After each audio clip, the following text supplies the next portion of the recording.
Good morning, my friends, and thank you for joining. They say that love is composed of one soul inhabiting two bodies. Many ideas in Torah and Judaism are counterintuitive. They are not what you would expect. You would expect a rabbi to say that the most important relationship in the world is your relationship with God. But interestingly, Judaism teaches that there are relationships that are more important than our relationship with God. In fact, that's one of the most amazing teachings in our Torah.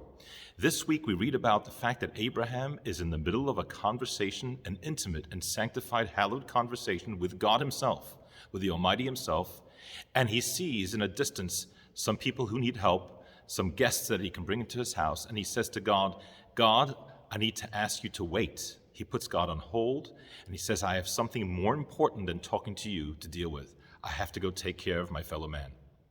Judaism teaches that, in fact, our relationship with our fellow man is greater and more important than our relationship with God.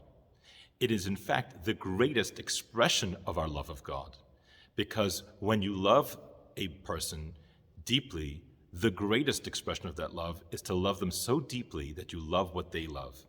When we love a fellow man, we are loving God's creatures, we are loving God's children.